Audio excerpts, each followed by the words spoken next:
Hello বন্ধুরা, good morning. কেমন আছো সবাই? আশা করছি সবাই খুব ভালো আছো। আমার নতুন একটা ভিডিওতে তোমাদের সবাইকে অনেক অনেক স্বাগত।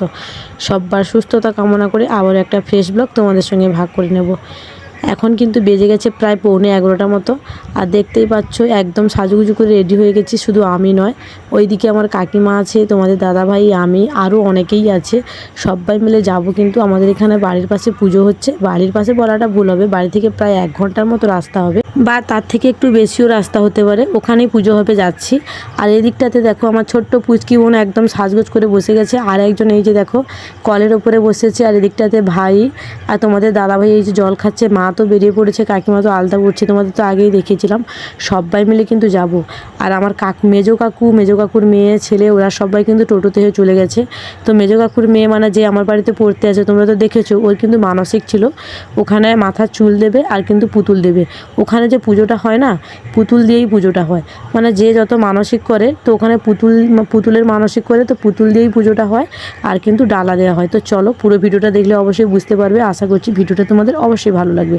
সবটাই তোমাদের সঙ্গে শেয়ার করব। যাওয়ার সময় আমাদের সাইকেলে হাওয়া ছিল না, তোমাদের দাদাভাই সাইকেল দোকানে দাঁড়িয়ে হাওয়া করছে, তোমরা তো দেখতেই পেলে। তো হাওয়া করে দেখো দুজনে মিলে উঠে পড়েছি সাইকেলে। আর তোমরা তো জানো আমরা কোথাও গেলে সাইকেল করেই যাই, আমাদের গাড়ি বা স্কুটি কোনোটাই নেই। যাই হোক, তো চলে এসেছি দেখো পুজোর কাছে। আর এই পুজোর কাছে কিন্তু আমাদের দুটো পিসির ঘর আছে। একটা পাড়ার সম্পর্কে পিসি হয়, তো ওর ঘর আছে, আর একটা আমার নিজের পিসির ঘর আছে। এটা পাড়ার সম্পর্কে পিসি হয়, তার বাড়িটা পুজোর একদম কাছে। আর আমার নিজের পিসির বাড়িটা কিন্তু পুজো থেকে 10 মিনিটের মতো রাস্তা। ওখানে সাইকেল রেখে তারপরে চলে এসেছি। আর সামনেই দেখতে পাচ্ছ এখানে সব পুতুল তৈরি হচ্ছে। এই পুজোর নিয়ম না, মানসিক করলে পুতুল দেওয়া হয় আর ডালা দেওয়া হয়। তো ফাইনালি আমরা সবাই সাইকেল রেখে পুজোর কাছে চলে যাচ্ছি। এই যে দেখো হেঁটে হেঁটে একদম এই পিসির বাড়ি কিন্তু একদম পুজোর কাছে। আর চলে এসেছি দেখো পুজো প্যান্ডেলে। প্রচুর পরিমাণে ভিড় হয়েছে। আর আজকে রোদটা এতটা পরিমাণে বেশি হয়েছে, রোদে তো রীতিমতো তোমাদের দাদাভাই অসুস্থ হয়ে পড়েছে। পুরো ভিডিওটা দেখলে অবশ্যই বুঝতে পারবে।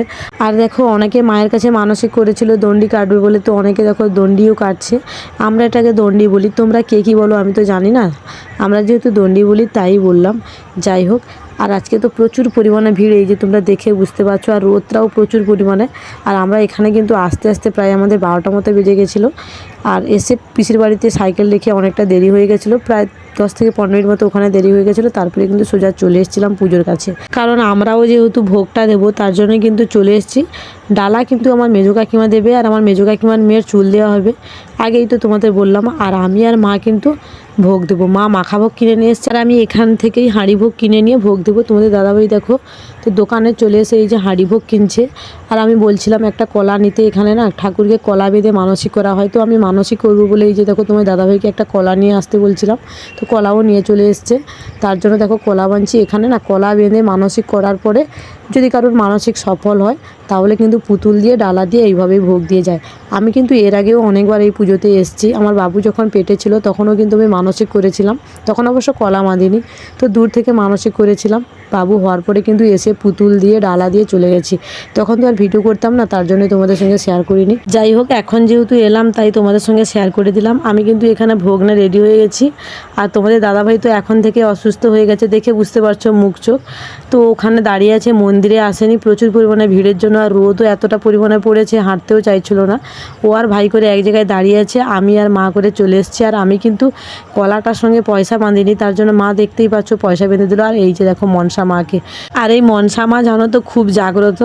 মায়ের কাছে যে যতবার মানত করেছে সবার কিন্তু সব আশাই পূরণ করেছে। তো এটাই বলে, আমিও কিন্তু মায়ের কাছে মানত করেছিলাম। বাবু যখন পেটে ছিল তখন মানত করেছিলাম যদি ছেলে হয় তাহলে পুতুল দিয়ে যাব। তো আমারও কিন্তু আশা পূরণ হয়েছে, তার জন্য পুতুল দিয়ে ডালা দিয়ে কিন্তু আমি গেছি। যাই হোক, প্রচুর পরিমাণে ভিড়ভাট্টার মধ্যে কোনো রকমে শীতলটা দিয়ে তারপরে কলাটা বেঁধে কিন্তু ঠাকুরকে প্রণাম করে নিয়ে বাইরে চলে এসেছি। ভিড় কমলে তারপরে আসবো। ওদিকে তোমাদের দাদাভাই তো অসুস্থ হয়ে গেছে। আর ভিড়টা কীরকম শুধু দেখো। আর এই যে লম্বা করে হল ঘরটা প্যান্ডেল করা আছে না, এটা কিন্তু পুরোটাই পুতুল রাখা হবে। মানে বিকেলে এসে তোমাদের পুরোটা দেখাবো পুতুলে কীরকমভাবে ভর্তি হয়ে গেছে। তো সবাই দেখো মানত করেছিল, যে যেরকম মানত করেছিল, বর বউ পুতুল, কারোর মেয়ে পুতুল, কারোর ছেলে পুতুল, কারোর গরু, কারোর ছাগল, যে যেভাবে মানত করেছিল সবার কিন্তু সেইভাবেই মানত পূরণ হতেই কিন্তু পুতুল নিয়ে এসছে। প্রচুর পরিমাণে পুতুল আসে এখানে। আর আমি যখন এসেছিলাম তখন কিন্তু মন্দিরের ভেতরে কলা বা পয়সা কোনোটাই বাঁধা হতো না।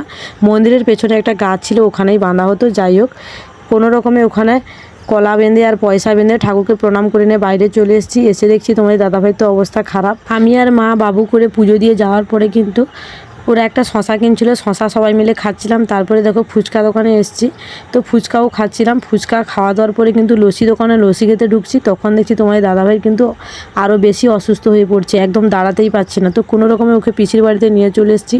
এসে এই যে দেখো মাথায় জল দিয়ে তারপরে এই যে চেয়ারে করে বসিয়ে রেখেছি, আর মা কিন্তু হাত পাকা দিয়ে হাওয়া করছিল।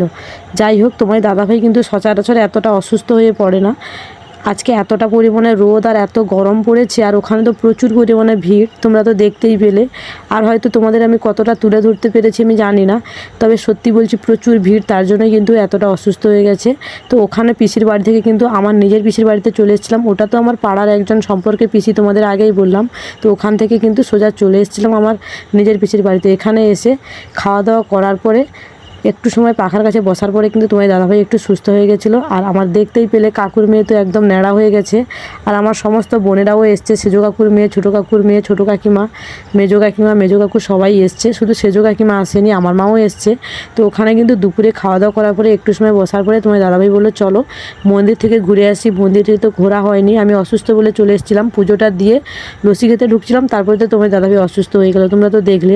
তো চলো ঘুরে আসি, আর কত পুতুল দিয়েছে চলো দেখে আসি। তো আমরা দুজনে কিন্তু চলে এসেছিলাম, দেখো আর কত পরিমাণে পুতুল দিয়েছে শুধু তোমরা দেখো।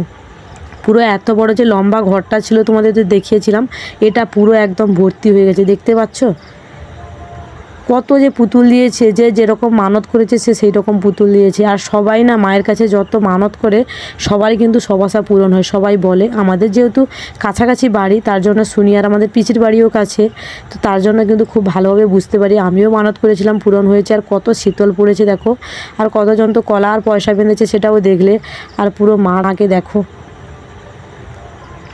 তো যাই হোক, আবারও একবার সবাই মিলে মাকে প্রণাম করে তারপরে সোজা চলে এসেছিলাম বাড়ি, পিসির বাড়ি থেকে দেখা করে। আর বাড়ি আসতে কিন্তু আমাদের অনেকটাই সন্ধে হয়ে গেছিলো, প্রায় 4:30 থেকে 5টা মতো বেজে গেছিলো। তো দেখেই বুঝতে পারছো রাস্তাতে একটা রিলস বানিয়েছিলাম। আজকে ভিডিওটা এখানেই শেষ করছি, দেখা হচ্ছে নেক্সট অন্য কোনো একটা ভিডিওতে। চলে সবাইকে টাটা।